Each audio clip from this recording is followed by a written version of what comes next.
करना पड़ रहा है, मैं पूछना चाहता हूँ, क्योंकि आप कह देंगे ये राजनीति हो रही है यहाँ पे।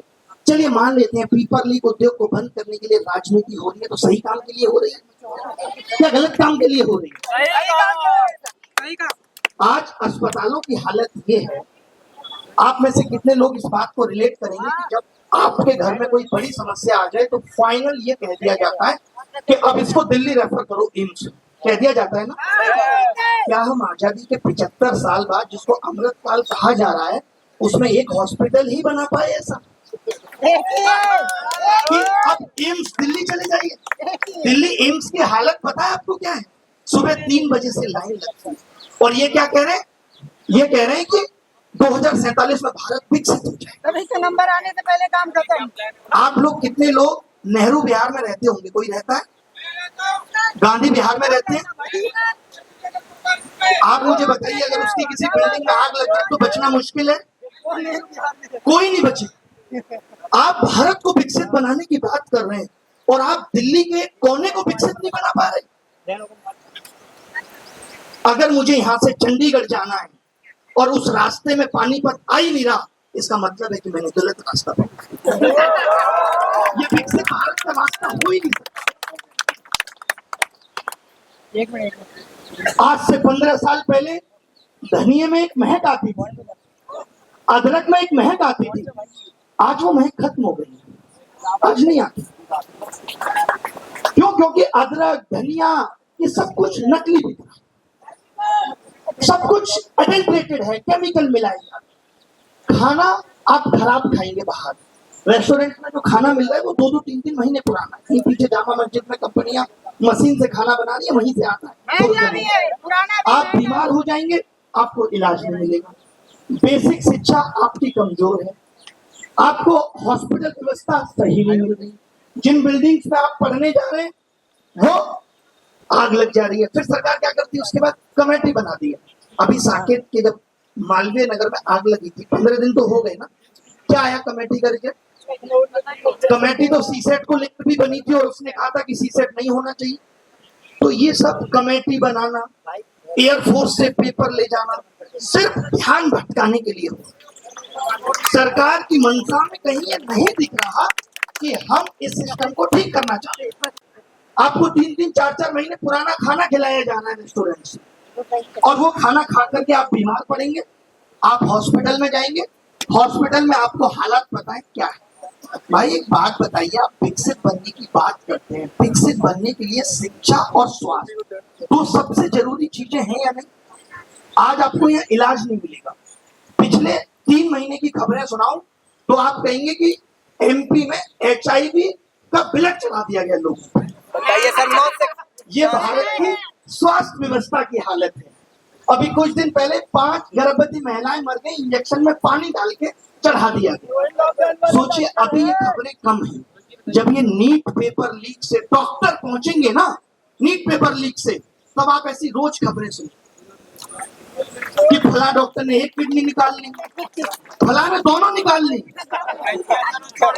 तो ये हम जो देख पा रहे हैं, मैं यहाँ आया भी इसीलिए हूँ, ये बताने की जिस पेपर लीक को हम बहुत छोटा समझ रहे हैं कि क्या कहा जाएगा, नीट में 22-23 लाख लोगों के साथ गलत हुआ, लेकिन इस सिस्टम से अगर नकली डॉक्टर पैदा होंगे, इस सिस्टम से नकली इंजीनियर, ये खबरें हमारे आपके सामने आ रही है लगातार कि पुल गिर गया तो किसी नकली इंजीनियर नहीं बनाया होगा। अब नकली पुलिस आएंगी, क्योंकि SSC के एग्जाम में धरने से चीटिंग हो रही, तो नकली पुलिस भी आएंगी। क्या ये नेशनल सिक्योरिटी पे खतरा नहीं है सर? आज इन्होंने कहा कि इतनी बड़ी भीड़ में पुलिस ठीक से व्यवस्था नहीं कर पा रही। क्यों? क्योंकि हमने पुलिस व्यवस्था को कमजोर बना दिया, हमने ध्यान नहीं रखा अपने देश की पुलिस का। ये किसकी जिम्मेदारी थी? ध्यान रखना, किसकी जिम्मेदारी थी कि यहाँ पे इतने लोगों के बीच में बड़ा पुलिस फोर्स हो और वो सब आपका ध्यान रखे? किसकी जिम्मेदारी थी? ये इस देश की सरकार की जिम्मेदारी थी। लेकिन सरकार किस पे चली गई? आउटसोर्सिंग पे। 4 साल के लिए आपको आर्मी में सेवा देंगे का मौका मिलेगा। अग्निवीर आपने सुना होगा। जी सर। आपको रोजगार मेले का सच पता है क्या है? रोजगार मेले में रिपीटेडली सेम लोगों को, ऐसे में तमाम प्रूफ अभी आकर के यूट्यूब पे दिखाऊंगा, अभी सेम लोगों को जिसको पिछले साल मिला था वो जो पत्र देते हैं प्रधानमंत्री जी, सेम आदमी को इस साल भी मिला है। क्या दिखता है? रोजगार मेले में इतने लोगों को तो रोजगार दिया जा रहा है। यहाँ कॉन्ट्रैक्ट बेस पे नौकरी चल रही है और वो कॉन्ट्रैक्ट कौन उठाएगा? गुजरात के। वो कॉन्ट्रैक्ट उठाएंगे, उनको सरकार से 25,000 मिलेगा और वो आप तक कितना पहुंचेगा? 15,000। उस केस में क्या होता है, आपने देखा होगा कितने लेबर आंदोलन हुआ नोएडा में। क्यों हुआ था? कि ठेकेदार बीच में कमीशन बहुत था। और मुझे मोदी जी की 2014 की बात याद आती है। वो कहते थे कट कमीशन करप्शन से देश घिरा हुआ है, हम इसे मिटा देंगे। भाइयों बहनों से ज्यादा कहते थे मित्रों। और उनके मित्रों में वो इमोशन था कि उस मित्रों से हमने उसे मित्र समझ लिया। और आज जब ये दुख और बेचैनी अंदर है, तब याद आता है कि दुश्मन ना करे दोस्त ने वो काम किया। ये जो पेपर लीक चल रहा है, ये पेपर लीक एक बड़ा शब्द है, लेकिन पेपर लीक जो लोग यहाँ पे काफी बुजुर्ग भी आए हैं जिनको पता ही नहीं होगा, सिर्फ देखने आए हैं, मैं उनको बताना चाहता हूँ कि ये पेपर लीक उद्योग है क्या। आप मुझे एक बात बताइए, एक परीक्षा में आपको 100 प्रश्न पूछने और आपको पूरा 1 साल मिलता है, क्या आप वो 100 प्रश्न सही नहीं बना सकते? बना सकते हैं। आप जानबूझ के एक पेपर में 100 में से 20, 25, 30 तक सवाल गलत पूछते हैं और आप कहते हैं कि हर गलत सवाल पे जो बच्चा पेपर देगा उसको एक सवाल पे 100 रुपए देना। आप सोचिए, ये एक एक बच्चे से 3-3 हजार रुपए वसूल रहे हैं। इन्होंने इस एग्जाम सिस्टम को धंधा बना दिया। यहाँ पे जो हमारे पुलिस मित्र या CISF या PISF वाले जो लोग सेलेक्ट होके आए हैं, उनको मालूम होगा कि कितना दर्द झेल के उनको ये भर्ती मिली, जबकि वो बहुत अच्छे थे पढ़ाई में, लेकिन हर बार सिस्टम की खामियों के चलते नहीं पहुंच पा रहे थे। इस देश का युवा इस देश की सेवा करना चाहता है, लेकिन आप अगर उसे मौका नहीं देंगे, मौका किसको मिल रहा है? इनके अपने लोगों को मौका मिल रहा है। 15,000 वैकेंसी में पता ही नहीं चलता कि कौन 15,000 लोग सेलेक्ट हुए। बीजेपी जंतर मंतर हमने कभी, आज सोचिए, मैं जब यहाँ स्टेज पे आ रहा था, मुझे बोला गया कि पहली लाइन यहाँ से शुरू करिएगा कि मैं किसी राजनीति में, हम भी पढ़ के निकले हैं। उसके तमाम हजारों स्कूल बंद कर दिए कि बच्चे नहीं आते। ये कह के इनकी खुद की नीति आयोग की रिपोर्ट कहती है कि 9,806 स्कूलों में एक शिक्षक है। आप कौन सा भारत बनाएंगे? अब आप में से ही, आपके जैसे तमाम लोग ये आवाज उठाते हैं, पहले भी ऐसे होता था। वो दिन दूर नहीं है जब हमारी न्याय व्यवस्था में खड़ा हुआ चोर, जब उससे पूछा जाएगा चोरी क्यों की, तो कहेगा 5 साल से कर रहा हूँ। बताइए सर। तब तो किसी ने कुछ नहीं कहा। सही सर। बताओ आप, सरकार 5 साल से कर रहा हूँ, किसी ने कुछ नहीं कहा। ये कौन सा लॉजिक है कि पहले भी ऐसा होता था? अगर पहले भी ऐसा होता था, 70 सालों में देश को लूटा गया था, मैंने सब कुछ मान लिया, उसी दर्द को तो खत्म करने के लिए हमने आपको चुना था कि आप आओगे और हमारे इन दर्दों को खत्म कर दोगे। क्योंकि विपक्ष में बैठ के आपने इतनी खूबसूरत बातें की, महंगाई पे आप बोलते थे, पेपर लीक को उद्योग आप बताते थे, और आज जब आपके हाथ में सब कुछ सही करना है तो आप मूक बने बैठे हैं। और दर्द दे दिया। उस 45 मिनट में जब प्रधानमंत्री जी खाली थे, तब तो बच्चों का दर्द बयां करते थे। हमने तो कभी मन की बात में युवाओं की बात नहीं सुनी, डरते हैं सर। हमने तो कभी परीक्षा की चर्चा में असली मुद्दों की बात नहीं सुनी। किसको पड़ी है यहाँ कि ये पसीने में लथपथ होकर के आप या हम यहाँ आके चीख रहे? किसको पड़ी है? अगर कुछ सब कुछ ठीक है तो हम यहाँ क्यों आते? और आप कह देते हो कि ये बी टीम है इसलिए ऐसा हो रहा है। ये आंदोलन जानबूझ के कराए जा रहे हैं, किसी को नहीं पड़ी साहब। ये दर्द है हमारा, हमें मालूम। हर जगह नीट का पेपर लीक कर देंगे, 25 बच्चे मर गए। साकेत के होटल में आग लग जाएगी, 22 लोग मर गए। लाइब्रेरी में आग लग जाएगी, 22 लोग मर गए। मजाक चल रहा है क्या देश में? बीएड का पेपर देने गए लोग बाहर फोटो स्टेट कराने आए, जहां खड़े थे गड्ढे में गिर गए। ये देश सुधारने आए थे आप? और सबसे बड़ी बात ये है कि आप जिस राम की बात करते हैं उसके चरित्र से आपने कुछ नहीं सीखा। वो रात में निकल के लोगों का दर्द दुख सुनते थे, आलोचना सुनते थे कि प्रजा क्यों हमसे खुश नहीं है, और आप उस आवाज को खत्म करने का काम करते हैं। मैं उन लोगों से कहना चाहता हूं जो ट्विटर पे और यूट्यूब पे बहुत बड़े ज्ञानी बने हुए हैं और जो इस आंदोलन की सिर्फ कमियों को निकाल के बता रहे हैं, जैसे आज तुम ये कहते हो ना कि 70 सालों में देश पीछे चला गया, आगे आने वाले वक्त में हम कहेंगे कि 100 सालों में भी देश बहुत पीछे चला गया। चाइना 1980 में हमसे पीछे था और आज देख लीजिए कहां पहुंच गया। बहुत आगे। मैं ये कहता हूं कि 2014 से पहले कोई विश्वगुरु नहीं बोलता था अपने आप। 2014 से पहले कोई नहीं कहता था कि 2047 में विकसित भारत बनाना है। ये सब तो सपने आपने हमें दिखाए, और अब आप कह रहे हैं उससे पहले ऐसा होता था इसलिए आप भी ऐसा करोगे। क्यों भाई? ये देश किसी के बाप की बपोती नहीं हम सबका है, हम सबका। कल आपने सुना होगा कि एक सीएम है एमपी के मोहन यादव जी, उनकी संपत्ति कई गुना हो गई। भाई पेड़ लगाए संपत्ति। सोचिए इस देश में इतनी सब चीजें हमारी आंखों के सामने हो रही हैं कि अधिकारी जमीन खरीदते हैं, वो जमीन रातों रात 3200 करोड़ की हो जाती है।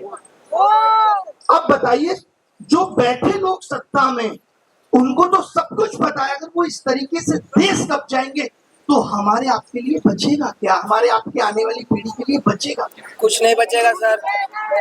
यहाँ तो अमीर और अमीर होता जा रहा है। अंबानी सब अडानी कुछ दो आदमी ले लेंगे, अडानी और अडानी, अंबानी। अंबानी। हमारे आपके लिए कुछ नहीं बचेगा। कुछ नहीं बचेगा। और उसके बाद अगर आप आवाज उठाएंगे, आप अगर आवाज उठाएंगे तो आपकी आवाज को दबाने के लिए डिफेमेशन किए जाएंगे। अंजना पिछले एक हफ्ते में मेरे ऊपर 2 डिफेमेशन केस हुए। मैंने खाली इतना बताया था कि फ्रोजन देखिए क्या आक्रोश है इनके अंदर। ये कह रहे हैं कि बॉलीवुड आवाज नहीं उठा। अरे भैया बॉलीवुड तो संसद के मध्य है। हम पे और आप पे तंज कस के 2019 में सबकी बात हुई है। आपका जज्बा देख करके मेरा खून और खोल गया। 2019 में जब चुनाव हुए तो ये कहा गया कि 2 करोड़ लोगों को रेलवे में नौकरी मिली। गैस प्लांट बनाने के लिए 2 करोड़ लोगों को रेलवे में नौकरी हाँ, मिली। बड़ा मेरे खुश घर हुए पे और फॉर्म भरा उड़ा दिया। 3 करोड़ लोगों ने फॉर्म भरा। गैस प्लांट सोचिए, है, और सबसे 500 रुपए लिया गया। क्या 500 रुपए दीजिए, जब आप पेपर देने आएंगे तो आपका 400 वापस कर दिया। पेपर हुआ 3 साल का, और वो भी तब जब तमाम ट्विटर आंदोलन चलाने पड़े जिसमें कंगना ने कहा था कि ये लोग बंदर हैं। मैं मतलब यही बड़ी हैरानी होती है कि कुछ कोई आकर के बंदर कह देता है। अरे हम में फुर्ती है, वो बहुत फुर्तीला होता है। तुम हमें जमीन से उठा लोगे, हम पेड़ पेड़ पे चल के भागते रहेंगे। सीजीआई साहब का जब कि कॉकरोच है इस देश का, स्पाइडर बंदर बोल दो। कॉकरोच तो गंदगी में ही होता है, और तुमने उस सिस्टम को इतना गंदा बना दिया तो कॉकरोच तो आना ही। क्या बात है सर। तुम जिम्मेदारी इसके लिए। आज एक समस्या नहीं, आपके साथ गलत हो जाएगा। कितने सारे बच्चे ऐसे हैं, मैं दिन भर के 1000 मेल पढ़ता हूँ, और ये काम मैंने 5 साल पहले ही छोड़ दिया था। बहुत सारे लोग मेरे बारे में भी ट्विटर पे लिखते हैं, अगर ये आवाज उन तक पहुंचे वो कहते हैं इसका भी कोचिंग जल्दी बंद होगा। मैंने 6 साल पहले खुद बंद कर दिया। ऐसे कमेंट आते, तुम क्या बंद लोग करोगे? ऐसे करते हैं, बोले तुमको ये सरकार छोड़ेगी? क्यों नहीं छोड़ेगी भाई? पहले पकड़ो तो सही।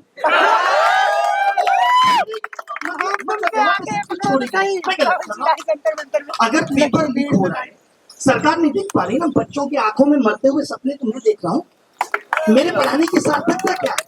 मैं क्यों पढ़ाऊं? मैं आपको पढ़ा के, यानी जो काम सरकार कर रही है वही मैं करूं कि आपके साथ गलत होता रहे, बस मुझे पढ़ाने से मतलब है, मैं अपना काम करूं। कौन कर रहे हैं अपना काम? वित्त मंत्री करके अपना काम, तभी महंगाई यहाँ तक पहुंच गई। शिक्षा मंत्री कर रहे हैं अपना काम, नहीं कर रहा कोई। तो चुनाव कराने चले जाते हैं। शिक्षा उनके ट्विटर से लेकर के जिंदगी में कई कोने में पड़ी। वो तो अब इतना प्रेशर बनाए तो 1-2 इंटरव्यू देने लगे, उसके लिए भी उनको अच्छा स्क्रिप्ट राइटर रखना चाहिए। उन्होंने जुलूल बातें करते हैं कि दहशत गर्दों की बेटी, दहशत गर्दों के बेटे। मैं ये मान रहा हूँ, मुझे इससे खुशी हुई कि कम से कम उनके अंदर दहशत तो आई, आई तो सही, बोलने में मजबूर तो हुए। ये जो इस्तीफे वाली बात है, बहुत लोग ये कहते हैं, क्या इस्तीफा क्यों? अरे हम ये चाहते हैं कि इस चीज का शुभारंभ हो। क्या लगता है कि अभी हम धर्मेंद्र प्रधान का इस्तीफा मांग रहे हैं? एक बार दो तो सही, फिर हमारी लिस्ट बहुत लंबी है, हमारी लिस्ट बहुत लंबी है, बहुत लोगों से बात यही तो नहीं हो रहा है, होगा। नहीं कर रहा इसलिए जब आए थे ईगो बड़ा है। खाने में मिलावट की खबरें आती हैं, फूड फ्रोजन खिलाया जा रहा है, नकली पनीर पकड़ा जा रहा है, नकली मावा पकड़ा जा रहा है। आज आप जिम जाएं और जिम वाला कहते प्रोटीन ले लो, तो अपने दिमाग में आता है यार प्रोटीन में तो लेड पाया गया था, पता नहीं क्या होगा, लेना चाहिए कि नहीं। हर मोड़ पे हम लोग डर में जी रहे हैं, हर मोड़ पे। तब जाके पता चलता है कि फसाई कौन देखता है? नड्डा साहब देखते हैं, जिन्होंने प्रधानमंत्री के चेहरे के अलावा कुछ देखा ही नहीं। सुनाई जानता था कि प्रधानमंत्री जी कहीं जाते हैं तो इनका कोई प्रोटोकॉल होता होगा, एक आदमी आता होगा जो उनको अप्रिशिएट करेगा, माला पहनाए। मेरे को इतना ही पता था, मुझे नहीं पता था। सोचिए, मैं थोड़ा बहुत फिर भी पढ़ता हूँ, तब मुझे पता चला ये आदमी हेल्थ मिनिस्टर थी, जिसने सिर्फ प्रधानमंत्री जी की हेल्थ का ध्यान रखा। वो दिन पे दिन यंग हो रहे हैं, वो दिन पे दिन यंग हो रहे हैं, और आपके जैसे लोग सूखते जा रहे हैं। मेलोडी के लिए मेलोडी चलो आगे। मेलोडी पहुंच जाए। ठीक है ना, चलेगा। मुझे भी मेलोडी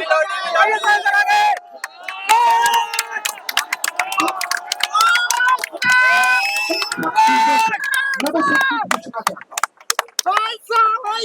विपक्ष इसलिए विपक्ष की लाचारी को भी समझिए, क्योंकि जो ये कर रहे हैं उसका कुछ परसेंट पूरी तरह से करते हैं। अभी एक सर आए तभी तो हालत अब वो समझ, उसको पता है आवाज उठाएंगे तो आवाज के साथ ये भी दबा दिए जाएंगे, यार सीधा अब वो नहीं उठाएगा। देखो अब बात आती है बिजनेसमैन की। बिजनेसमैन इसलिए नहीं उठाएगा क्योंकि ना उसका जीएसटी ठीक से भरा गया है, ना इनकम टैक्स, वो नहीं उठाएगा। तो फिर अब इस देश में आवाज उठा। पूछना चाहता हूँ, यहाँ पे कुछ ऐसे बच्चे भी होंगे जो 12th करके आए हैं, आज भी बच्चा आईआईटी कानपुर ही क्यों जाना चाहता है, पटना क्यों? क्योंकि नहीं आईआईटी पटना नहीं जाना चाहता।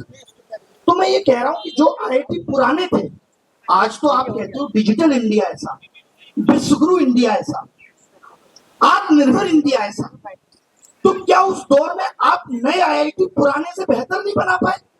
क्यों भाई? आज 2-2.5 करोड़ लोग 12th पास करके निकल रहे हैं। अबे एक गेट तो बना था, एक गेट पूरे बजट में एक गेट। सोचिए इन लोगों को पता चल, तो इन 18, 19 साल के लोगों को जब ये पता चल रहा है कि 10,000 करोड़ का घोटाला हो गया प्रधानमंत्री विकास कौशल योजना, सीएजी रिपोर्ट कहती है ये। आपको पता है विकास कौशल योजना किसके तहत चलती है? स्किल डालने की जिम्मेदारी किसकी है? नहीं पता। सोचिए, ये भी जिम्मेदारी शिक्षा मंत्री की। शिक्षा मंत्री की जिम्मेदारी थी कि एजुकेशन में कैसे स्किल डाला जाए, और क्या कमाल का स्किल डाला कि उसमें 10,000 करोड़ का घोटाला। यही स्किल था। आप एक आदमी मुझे बताइए जो अपनी जिम्मेदारी ठीक से निभाए। अब आप कहेंगे कि साहब पढ़े लिखे लोग कम हैं। अरे भाई, यहाँ तो पढ़े लिखे लोग भी नहीं ठीक से निभा रहे। वो रेल मंत्री तो आइए, आज तक रेल लाइन पे नहीं आ पाई, आए दिन घटना आ जाती है। ये जो चल रहा है शिक्षा मंत्री इस्तीफा दो, तो लोग कहते हैं क्या हो जाएगा इस इस्तीफा देने से? अगर आप ये सोच बना लेंगे ना कि क्या हो जाएगा, तब तो कुछ नहीं, किसी से कुछ नहीं होगा। नीट पेपर देने से ही क्या हो जाएगा? डॉक्टर बन जाएंगे ना। डॉक्टर बनने से ही क्या हो जाएगा? 10 साल नौकरी कर लेंगे, नौकरी करने से क्या हो जाएगा? शादी हो जाएगी, बच्चे हो जाएंगे, एक दिन तो आपको चले ही जाना। यही सोच लीजिए। कुछ नहीं होगा, अगर किसी चीज से कुछ होगा ही नहीं, ये सोच लिया जाए। भाई आज हम कहते हैं ना कि लोगों ने आवाज कौन नहीं उठाता? सोच किसकी खत्म हो जाती है? जो मर जाता, जमीन खत्म हो जाता है, जिसका जमीर खत्म नहीं, जिसकी सांसें नहीं रहती। हमारी सांसें हम बोलेंगे। आज इस प्रोटेस्ट में नहीं आएंगे बिजनेसमैन, उनको पता है कि उन्होंने गलत तरीके से पैसा कमाया है। सरकार ईडी और सीबीआई छोड़ देगी, नहीं आएंगे, नहीं आएंगे नेता। नेता आने से डरते हैं बिल्कुल कि इनका प्रोटेस्ट खराब हो जाएगा। अगर इस प्रोटेस्ट में कोई भी नेता आ जाए तो ये कह जाएगा अच्छा ये इस पार्टी के लिए हो रहा है, इससे ज्यादा दुखद कुछ नहीं हो सकता। जब मैं भी आ रहा था तो कुछ लोगों ने मुझे कई सारी चीजें दी कि साहब इन चीजों पे बोलना। कुछ लोगों ने मुझे ये भी कहा पता है कि अब क्यों जा रहे हो आंदोलन में, दम नहीं है। मैंने कहा तभी तो मेरा फर्ज है कि मैं दम डालूं।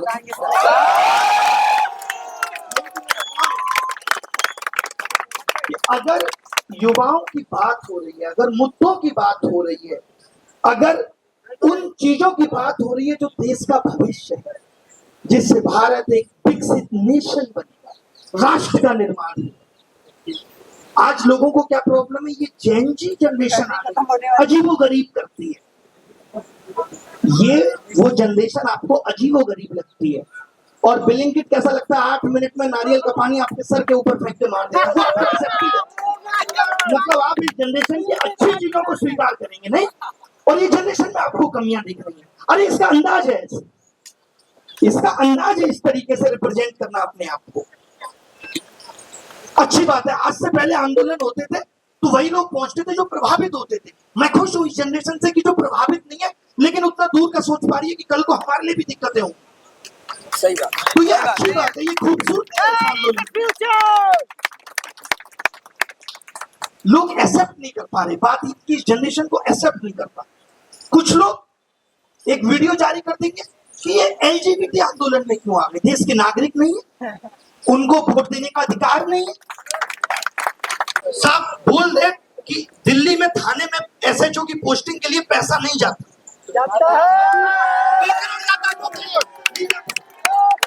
और इस हिसाब से थाना तय होता है कि कहां पे ज्यादा क्राइम है। जो आदमी ये कह के पैसा देकर सकता है कि उस थाने में ज्यादा क्राइम है, वो थाने का क्राइम रोकेगा? बिल्कुल सही बात बताओ।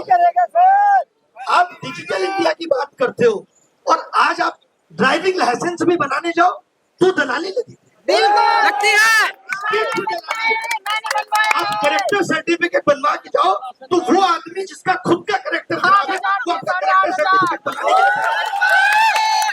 और आप बात कर रहे हैं डिजिटल इंडिया का दौर है। डिजिटल इंडिया क्या खाली यूपीआई से पेमेंट कर दिया 10 रुपए का, ये डिजिटल इंडिया थी?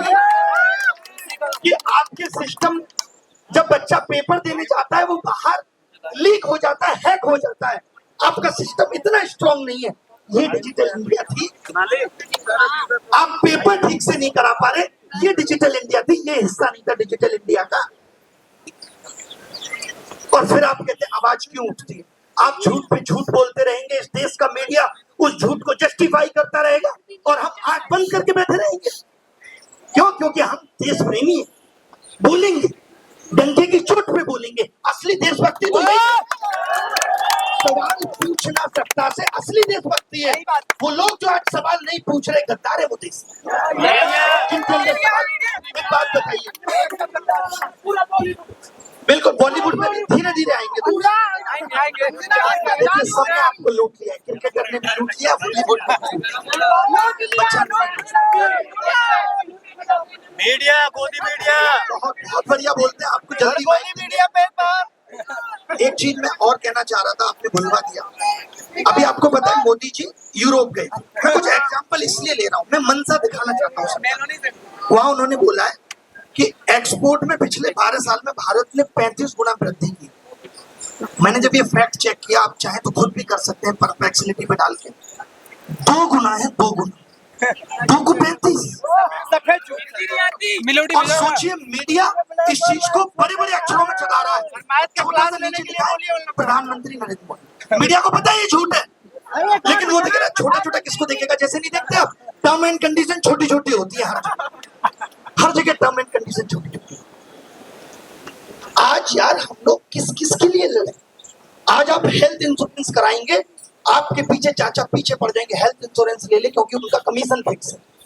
उसके बाद अगर आपने हेल्थ इंश्योरेंस ले लिया और आप हॉस्पिटल में चले गए, किसी तरीके से आप भर्ती हो गए, तो आप भर्ती होते रह जाएंगे और अप्रूवल आ गया और कह दिया कि आप पे करके चले जाइए, रिम्बर्स हो जाएगा, तो रिम्बर्स नहीं मिलेगा। हेल्थ इंश्योरेंस वाले बाद में बोलेंगे ये बीमारी कवर नहीं है।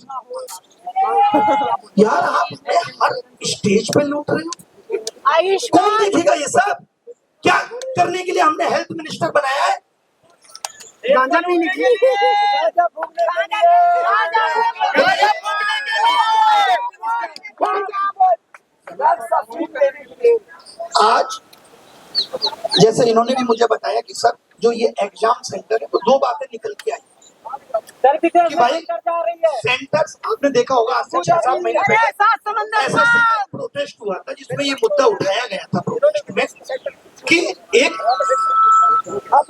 एफिलिएशन बोर्ड बनना चाहिए जिसकी निगरानी में सेंटर्स अच्छा काम करेंगे। रजत दया लल्लन टॉप से ये मुद्दा उठा था कि सेंटर्स अच्छा काम करेंगे। हमें बड़ी खुशी थी, हमने एग्जाम्पल भी पता है क्या दिया था उस वक्त, हमने कहा था जैसे सीबीएसई स्कूलों को एफिलिएट करता है। आज पता चला सीबीएसई खराब निकल गया। तो मैं अब किस चीज की मांग करूं? पहले मैं बोर्ड की मांग करूं या ये कहूं कि इनकी मंशा का कौन सा दवाई है, इनका इंटेंट ही खराब है, अब कुछ भी बना लीजिए। एनटीए भी तो इसीलिए बना था ना कि पेपर लीक नहीं होगा। अब काम सरकारें इस पे करती हैं कि पेपर लीक एक्सक्लूसिव हो। ये जो टेलीग्राम पे घूम रहा है ये ना, अगर आपने पैसा दिया तो आप ही को मिलेगा, इसलिए टेलीग्राम बहुत डिस्टर्ब किया। पेपर की ऊपर से फ्रंट कैमरा भी ऑन कर रहा है बार-बार।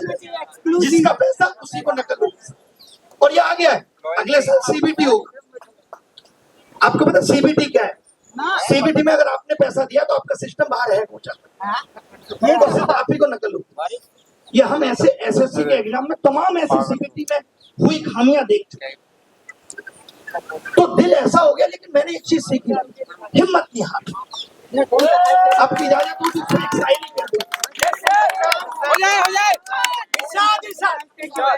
गम मेरे साथ बड़ी दूर तक गए, गम मेरे साथ बड़ी दूर तक गए, पाई ना जब मुझ में थकान तो वो खुद थक गए। क्या लगता है? बहुत से लोग मुझे कहते हैं, एक टीचर है यूपीएससी के बहुत फेमस है, बहुत फेमस है, कि इस देश का कुछ नहीं है। और निराशावादी है, दुनिया को राय देते हैं यूपीएससी करो, एक बार थक जाओ दोबारा करो, खुद एक बार एक काम किया फिर नहीं कर पाए दोबारा। तो मैं ये कहना चाहता हूँ कि अगर आज के दौर में हम आप जैसे लोग हिम्मत हार के बैठ जाए तब क्या होगा? देश तो चाहता नहीं, कैसे हार जाएंगे? बहुत आगे से जमीन जीतना है, लोगों के लिए लड़ी। आजादी की लड़ाई से सीखा है हमने कि किसी का अपना स्वार्थ नहीं था। यहाँ तो लोग राजनीति में भी जा रहे हैं तो अपना स्वार्थ लेके जा रहे हैं। कब मर्जी विचारधारा बदल जाएगी पता ही नहीं। ऐसे लोग देश को आगे लेके जाएंगे जो कल को कहते हैं खराब था और फिर उसको आकर के आप सीएम बना देते हो। क्या आप बताइए, किसी भी राज्य की जिम्मेदारी सही सीएम के हाथ में दी जा रही है? नहीं। फिर आप कहते हो देश सही हाथों में। जब देश का शिक्षा मंत्री ठीक ना हो, हेल्थ मंत्री ठीक ना हो, वित्त मंत्री ठीक ना हो, तो कैसे जस्टिफाई होगा कि देश सही हाथों में? नहीं, अम्मा भी कह रही है पीछे नहीं। अब अम्मा के मुंह पे कोई कैमरा लगा के बोलेगा तुमको भी नीट देना है क्या? नीट के साथ पत्रकारों से कहूंगा पेपर लगाना सीखिए। नीट देना है, फुलफॉर्म क्या है? नीट पेपर की बात हो रही है।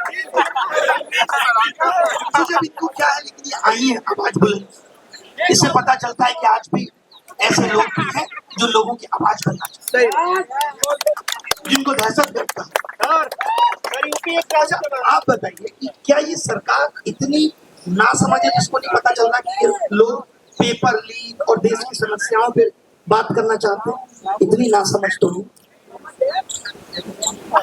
इतना तो समझ आता होगा ना। विजनरी प्रधानमंत्री जिसने ये देख लिया कि भारत एग्जैक्ट 2047 में आजाद होगा, जीपीएस पे डाला होगा भारत नीचे आया होगा 20 साल to reach ETA estimate time of arrival. ऐसा लगता है कि 31 जनवरी 2046 को हम और आप सोए, और जब सुबह जगेंगे 1 जनवरी 2047 को तो भारत विकसित हो चुका है। प्रधानमंत्री योगी जी होंगे और वो नाम बदल चुके होंगे भारत का विकसित। ये तभी सही हो सकता है। बताइए डिजिटल में डिजिटल नहीं बचा, जैसे रियल जूस में रियल कुछ नहीं है, ऑर्गेनिक कुछ नहीं है, वैसे डिजिटल में डिजिटल कुछ नहीं है, विकसित में विकास नहीं है। आत्मनिर्भर भारत की सच्चाई इतनी खराब है कि हम इतने ज्यादा चाइना पे डिपेंड हो चुके हैं जिसकी हद नहीं, और कहा जा रहा है भारत आत्मनिर्भर भारत। आपने सुना होगा कल परसों एक बयान आया यशस्वी प्रधानमंत्री जी का कि भारत मोबाइल मैन्युफैक्चरिंग हब बन। आपको पता है पहले मोबाइल मैन्युफैक्चरिंग हब चाइना था और हमारे देश की कोई कंपनी नहीं, ये सब ताइवान, साउथ कोरिया, यूएसए, इन्हीं की कंपनी। उनको लगा यार चाइना हब बन रहा है, चाइना पे डिपेंडेंसी हो जाएगी, तो उन्होंने दिमाग लगा के बोला कि भारत में, और उन्होंने भारत में कुछ एस्टेब्लिशमेंट, उसमें हम खुशी से फूले नहीं समान कि हमारे देश में मोबाइल मैन्युफैक्चरिंग हो रही है। भारत स्क्रीन तक नहीं बनाता, चिप तो छोड़ देते। और कैसे बनाएगा? 83% इंजीनियर हर साल बेरोजगार की कैटेगरी में आ रहा है। हमारे देश का इंजीनियर जहां